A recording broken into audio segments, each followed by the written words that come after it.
This is reflected not only in the increasing holdings of foreign currency balances in the banking system. These balances, however, do not efficiently circulate in the economy due to structural issues in the banking sector.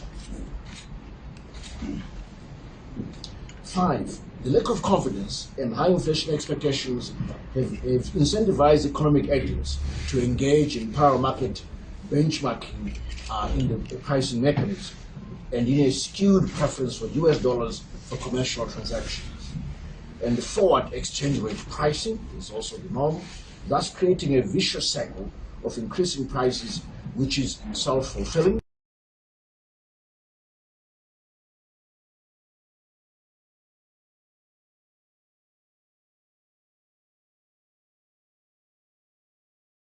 Behavior and opportunities, among other things. 6. The skewed preference for the US dollars in the economy has also resulted in a larger than normal demand for foreign exchange to support domestic transactions, as opposed to foreign exchange being predominantly used to fund external transactions. I now proceed to pronounce the additional measures. Based on the above economic facts, the government has put in place the following additional measures to build further confidence in the economy. 1. Entrenching the multi-currency system in law. The government has clearly stated its intention of maintaining a multi-currency system based on the dual use of the US dollar and the Zimbabwe dollar in the main. However, the market lacks confidence in the multi-currency system.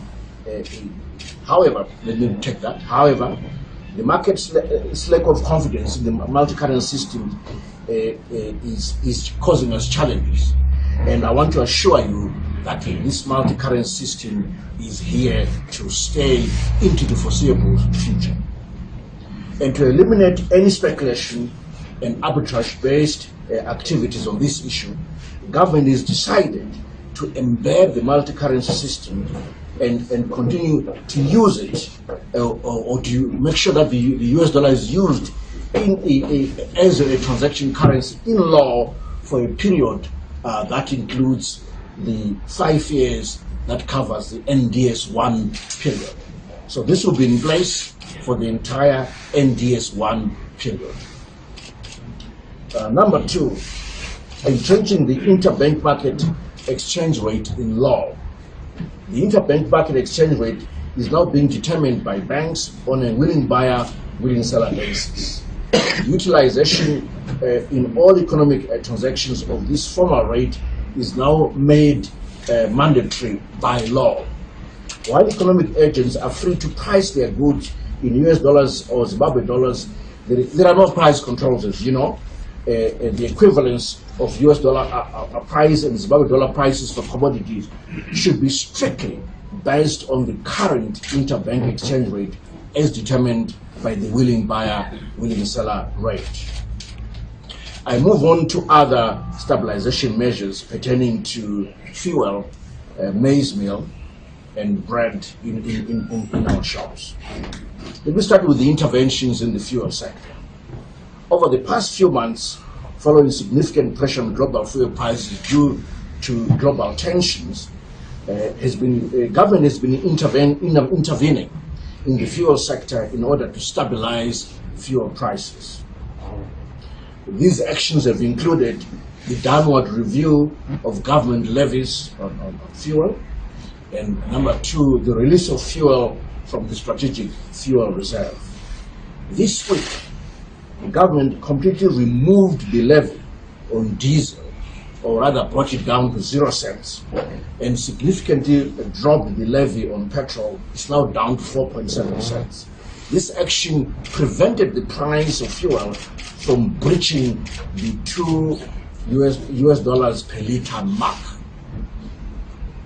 I now turn to the grain issue. Government is taking action to increase the supply of maize and wheat into the market in order to ensure greater availability and price stability.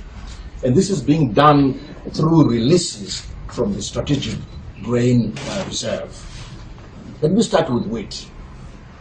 government is going to immediately release 21,000 metric tons of wheat over the next 1 month to the millers. This is beginning in July. This will be done in terms of pricing at the import parity price calculated at the prevailing interbank rate or the willing buyer, willing seller rate. Millers have also indicated to us as government that they will in turn import 70,000 metric tons of wheat over a 3-month period. The wheat will be sold at the import parity price converted into local currency equivalent at the ruling exchange rate. I now turn to maize. Again, government will immediately release 7,000 metric tons of maize, which really is an outstanding allocation to millers, which they've already paid for, but there were just delays in releasing it due to some technical issues. But this will now be released immediately.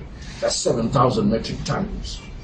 In addition, government will release a further 25,000 metric tons of maize on the back of a swap arrangement with millers, because they intend to import a similar amount over time. So, but we immediately hand over 25,000 metric tons to millers for them to process and satisfy the market. Thereafter, a further release of 27,000 metric tons of maize from the strategic grain reserve will also be made. This is at the ruling price of 75,000 Zimbabwe dollars per ton plus $90 per ton, and this $90 per ton is being converted at the prevailing interbank rate. Let me make further observations. It has been noted that millers, or some millers, tend to put the burden on government to replenish their grain stocks. Whilst we appreciate the importance of ensuring food security to the nation, millers should be encouraged to source their own grain stocks whenever possible. We encourage them to do that. We've given them the licenses to import freely, and they should be able to do that. But that said, the government will expedite importation of maize from the region to make sure that we have enough stocks to supply to our citizens. The government of Zimbabwe remains committed to maintaining macroeconomic stability and the elimination of harmful and destabilizing arbitrage conditions that have pervaded the economy at the expense of the generality of citizens. I thank you.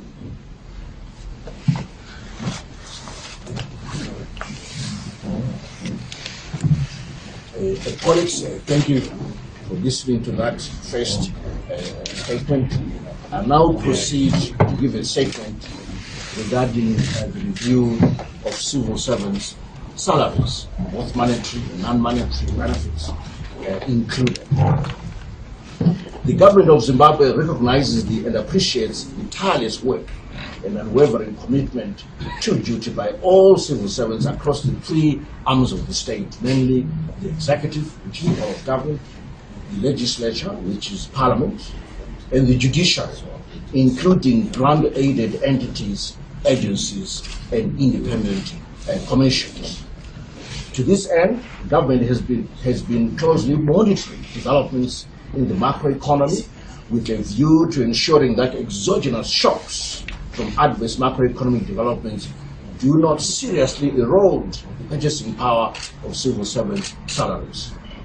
As such, government has been reviewing the cash and non-cash benefits, or monetary and non-monetary benefits of civil servants as follows. I'll start with the executive. Just recently, the government announced that civil servants' base salaries have been increased by 100% with effect from 1 July 2022. That negotiations are continuing through the National Joint Negotiating Committee (NJNC) platform to come up with additional salary measures for all our civil servants. In addition, serving members of the civil service have the following benefits: a housing loan guarantee scheme, that's one; 2, civil service housing loan scheme; 3, there's access to duty-free importation of a single motor vehicle for personal use by any civil servant. I wanted to highlight those three non-mandatory benefits. Let me turn specifically to the health sector.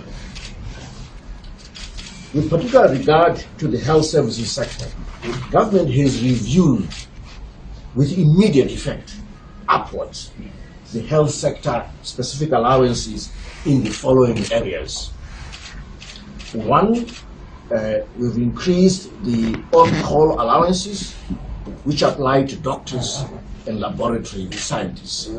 Two, we've increased the night duty and standby or call-out allowances which apply to nurses, nurse aides, and general hands in theatre.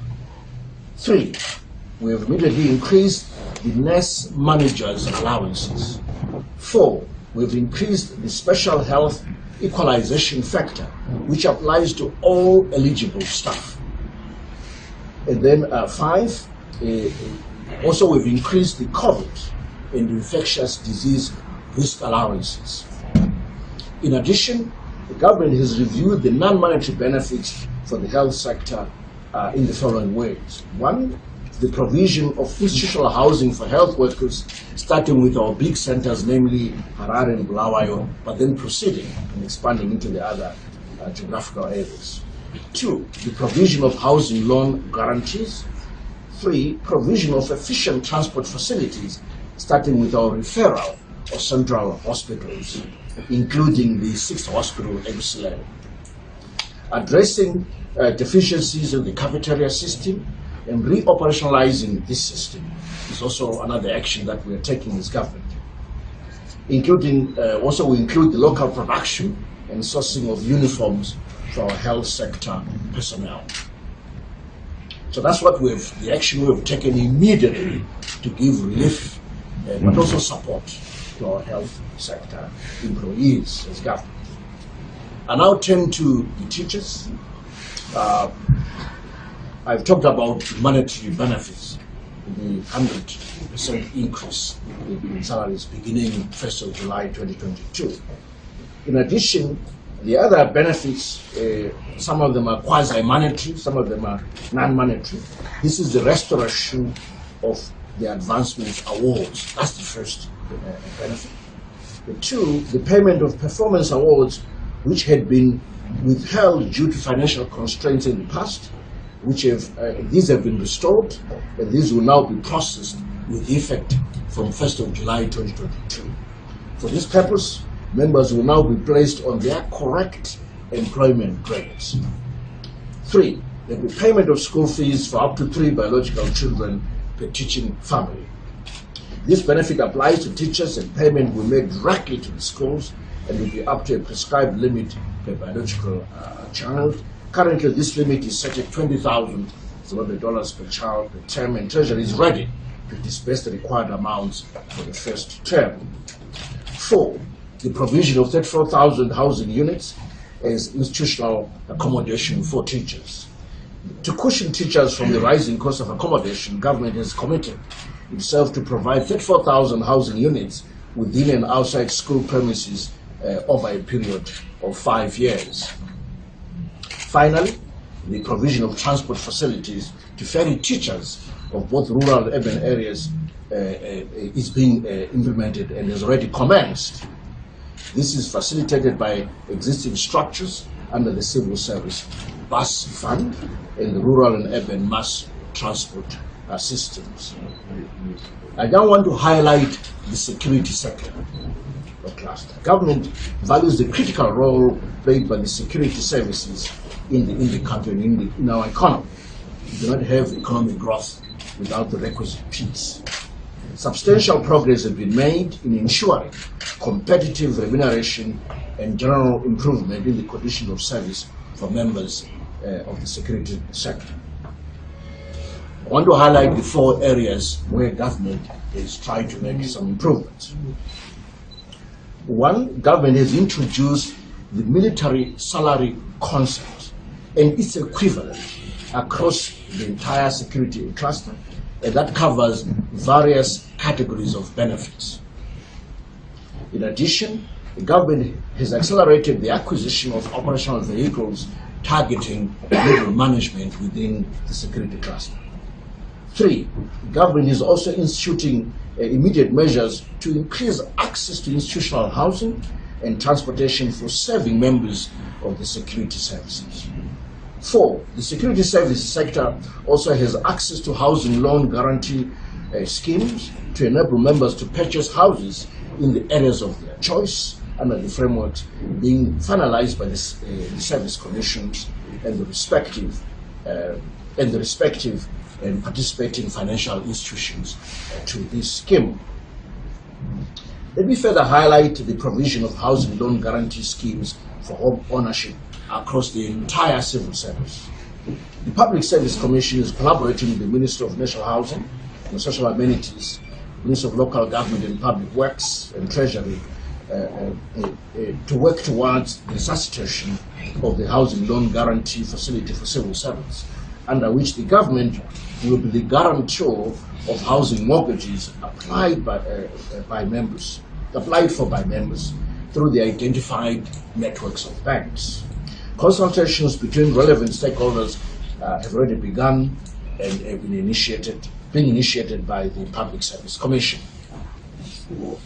I also want to further highlight the payment or continued payment of the $75 COVID-19 allowance.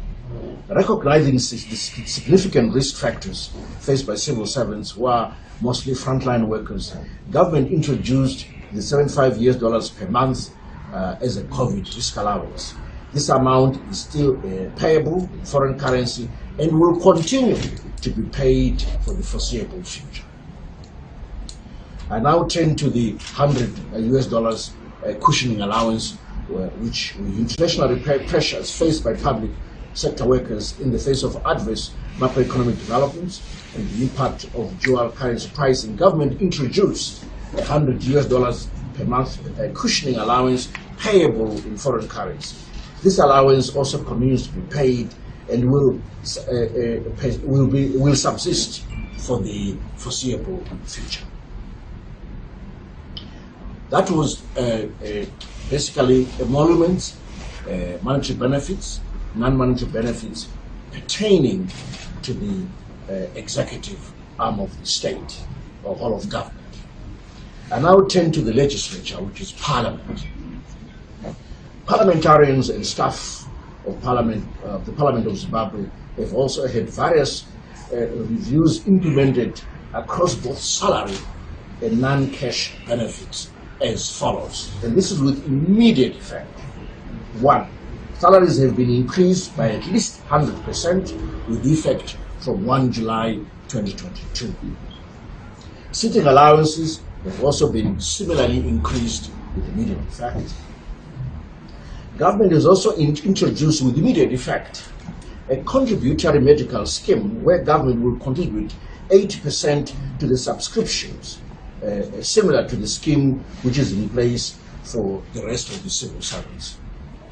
4, government has introduced a duty-free importation allowance for a second motor vehicle for use by parliamentarians in their public service work. 5, in order to ease transport challenges for employees, government acquired buses for use by parliament staff. 6, in the spirit of leaving no one and no place behind in public engagement, government has recently introduced a constituency visit allowance to improve close relations between elected officials and their constituents and electorate. Fuel is provided to members in all constituencies, irrespective of the distance to their constituencies from the capital city. And this is also in proportion to the size of their constituencies. So the larger the constituency, the higher the fuel allocation, because there's a lot more area to cover. Finally, members of the legislature are also being paid the combined $175 per month, which comprises the $75 linked to the COVID risks, and then the $100 cushioning allowance recently introduced. Finally, I turn to the judiciary, third arm of the state. All members of the judiciary have received a salary increase of a minimum 100% with effect from 1 July 2022. In addition, an allowance that recognizes and aligns remuneration with peers in the legal profession has also been put in place. Number two, members of the judiciary are now also benefiting from the housing loan guarantee schemes and the housing loan scheme, as well as the duty-free importation of one motor vehicle. Number three, members of the judiciary are also being paid the combined $175 per month, comprising the COVID-19 allowance of $75 and then the plus the $100 cushioning allowance. In conclusion, colleagues, therefore, the government of Zimbabwe reiterates its commitment to pay competitive remuneration to civil servants and to all arms of the state in order to retain critical skills and derive efficient public services. Accordingly, the government will continue to assess conditions of service for all civil servants across the entire state in order to appropriately and timelessly benchmark these in line with economic developments. I thank you.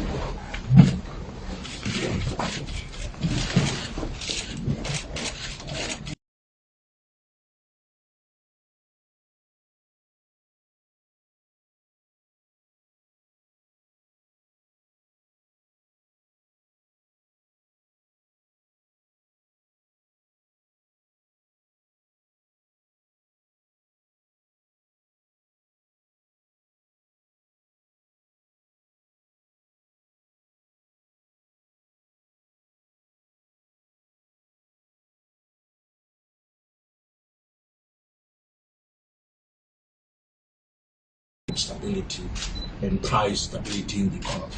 I expect to receive that press release in the course of the day today. I thank you. I'm sure there'll be some questions, some comments. I think we're ready for that. And I've got some staff here from Treasury, Matanga, Vumbe, Maka, and others hiding behind me, ready to jump in and assist me in dealing with any questions and issues. I thank you. So over to you, Clive, to quarterback Q&A. Thank you, Honorable. Yes, you can go ahead. My name is Stabilization, General International Broadcast. Just to ask Minister on the measure that we have introduced to entrench multi-currency system and the auction system into law. How is this going to be carried out, and is this not retrogressive in the spirit of what has been said, to say that you need to buttress the local currency more than promoting the multi-currency system?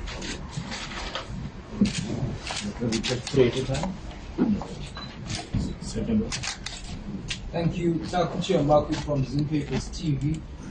You speak of restoration of advancements awards. This is something we heard in February when the $100 was introduced. And when you speak to Apex Council, Mrs. Alexander, for example, she says nothing has sufficed. Is this not another talk show where we're hearing things which will not be implemented? And when you also tell us that you're signing the multi-currency system into law, and yet in your observations you stated that there is a preference of the US dollar for domestic transactions, isn't this then allowing people to actually skew towards the US dollar even more? Thank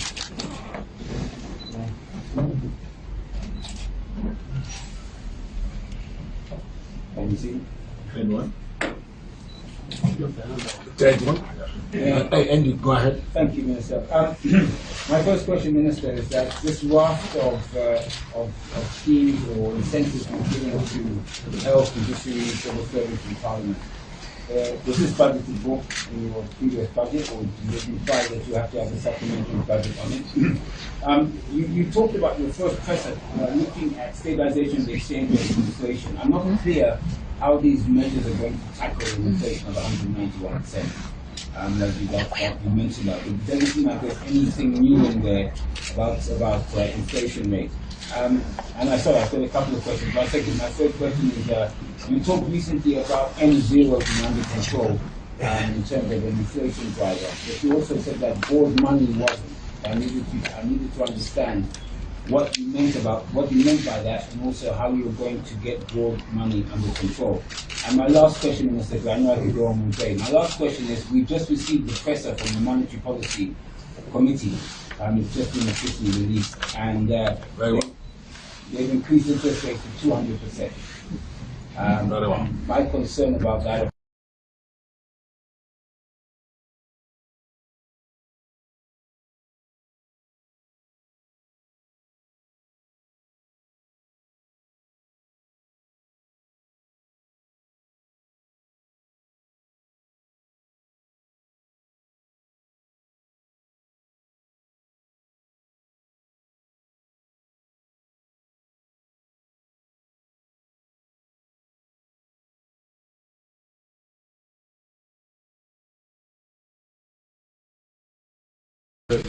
Pertains to from the German agency, and that question was pertaining to what, sir? Okay, Remind me. I asked, it has always been said that the local currency is the way to go. You need to buttress the local currency. Now that you are entrenching the multi-currency system into law, is that not retrogressive? So that's the gist of the question.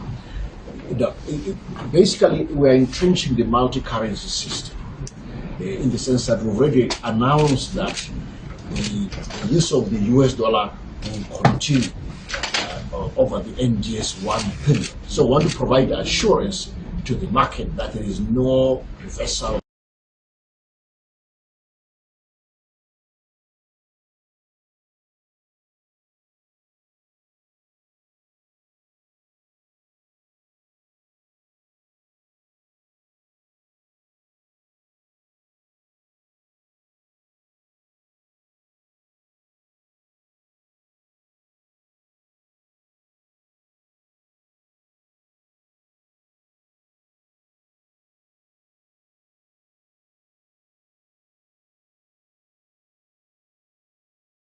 Emphasizing that these will be honored, and we've said that from the 1st of July, these will be paid. That's an announcement. And then we also seem to imply that the putting these exchange rate issues into law is entrenching the US dollar as against the Zimbabwe dollar. No, we're entrenching both. From Andy Hodges, basically we're saying that there's nothing in here that supports the notion of price stability. Certainly the release of grain from the GMD, both wheat and maize, should go a long way in improving the supply in a way that should help us tackle any supply constraint driven increases in prices from maize or wheat-related products. And then in terms of salaries, basically we're making sure that civil servants have an additional income to make sure that they can tackle the increases in inflation that we're seeing. In terms of tackling broad money, basically the increase in interest rates, I didn't want to announce that. I wanted the government to announce that, so you got it. Yeah. So that's exactly how we're dealing with the growth in demand for credit by increasing the price of money, which is the interest rate. I'm simplifying it. That should go a long way in making sure that we reduce the demand for unnecessary credit in the economy. But notice that the 200% interest rate is in line with the year-on-year inflation that has been recently released at 191 or 92%. Year on year. Yeah, we refer to the issue that perhaps this will push up NPLs and so forth. On that note, I'll hand over to Piers Bumatan to further elaborate on the issue of interest rates and NPLs. And Mfumbe, if you want to be added, and on any of the issues. Thank you, Honorable Minister. Look, I spent 28 years lending money, and there's one very clear aspect. NPLs are caused by bad lending, never by interest rates. And I think I need to add that we actually need a complete rethink of the Zimbabwean business model that we are currently running.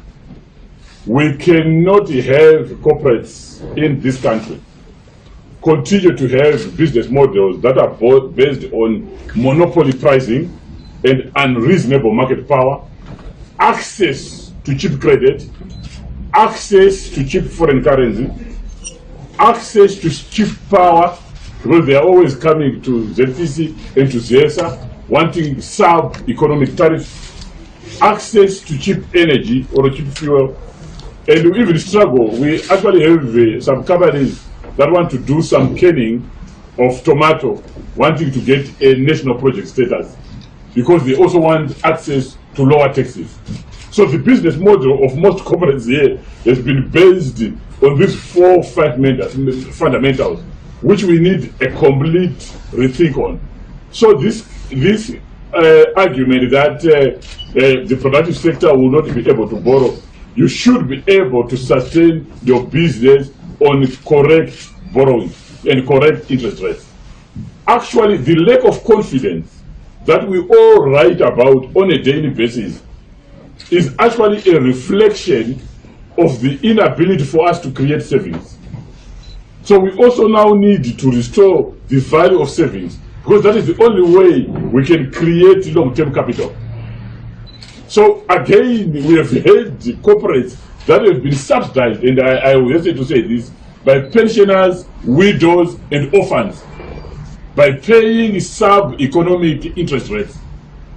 And that is actually, in turn, helps the creation of capital, and it helps the pensioners, helps the savers, at the expense of actually creating savings in the economy. So that argument, I think we need to take it off the table, and we have business that can sustain themselves in this economy on the basis of correct fundamentals. Thank you, Honorable Minister. So, Minister, there's one more issue. I mentioned that whether you need a budget, supplementary budget, because this seems like it was not budget for some of the announcements you've made. Would you need to introduce a supplementary budget? You've worked out talks about it? So far, in terms of our assessment, these increases are within the current budget. We are still assessing as to whether we need a supplementary budget or not. But remember, a supplementary budget also relies on additional revenues, because we've been living within our means. So we have the revenues first to be able to spend those revenues, and therefore request Parliament to allow us to spend those revenues. So we'll come back to you in due course.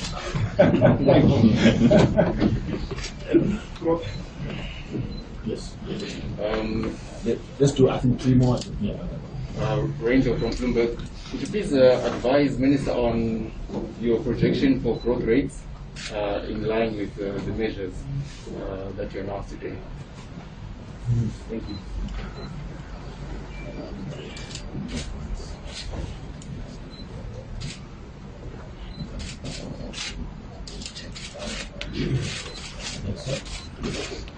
My name is Problem Asaf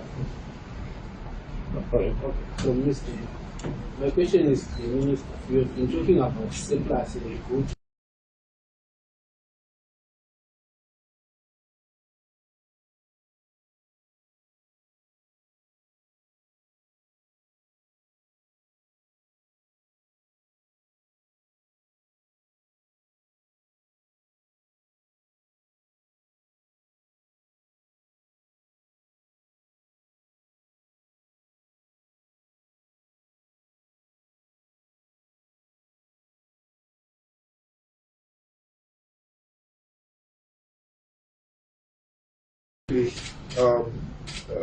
Putting a law to support the multi-currency system is going to address the stabilize the exchange rate, because you've already put, I think, legal instruments which kind of already do the same thing. So I don't know if you can explain how that addresses the exchange rate problem.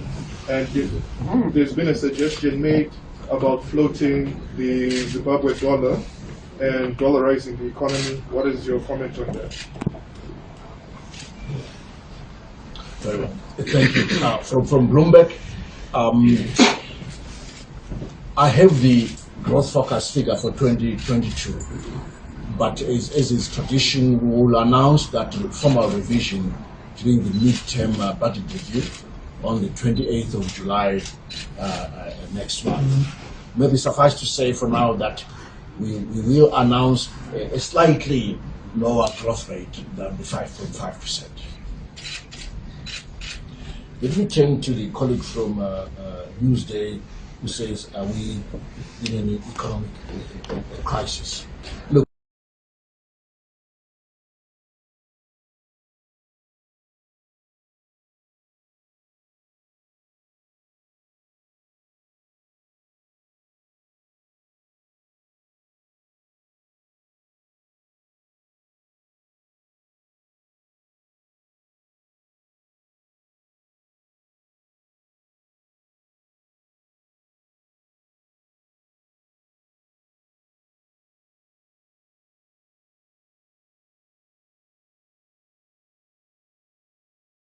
of releasing grain from strategic reserves, but also allowing millers to import a free that is meant to, again, to ensure food supply. And other measures of this designed to cushion civil servants to make sure that we can increase their purchasing ability, and measures designed, again, to restore the value of our currency, such as the increase in interest rates. So these are normal policies that any government takes action on in order to deal with the situation that we face, and that is not unique to Zimbabwe. We check with all the other countries in the region, we see a very similar type of action or actions being taken. And across the world, as we speak, US inflation is on a 40-year high. It was last this high 40 years ago. The same thing applies to the UK, and you hear a similar story around the world. So inflation is a challenge everywhere, and all the governments are doing whatever they can to make sure that we bring this issue under control, and that includes the increase in interest rates, making sure that we have real interest rates prevailing in the market. Coming to the colleague from Legislature from Newsday, entrenching the multi-currency into law. Again, let me hand over to Matanga or Vunga. I think the current legislative framework was not fully entrenching the use of the US dollar. I think among us, one other thing that you will notice from the statutory instrument we are going to issue later today is that we are also saying that if you are going to go to the banks and borrow in US dollars, you have to repay in US dollars. Because banks were also very much concerned to lend in US dollars because they were worried that you could borrow today in US dollars and 2 years, 3 years from now, you will come and you want to pay in the local currency, thereby affecting their balance sheet. So it's another measure that we are actually entrenching in the legislative framework. We did not have that provided in the previous framework that we have. Coming to the issue of whether we are dollarizing or not, I think the position has not shifted, because if you check on two key indicators, one which is the national payment system, and you look at the volume of US dollar transactions versus Zim dollar, you will find that we are still having 70% of the transactions on the national payment system are still in the local currency, our Zim dollar, and only 30% is in US dollars. So there is actually no direct question of whether we should dollarize or not. I think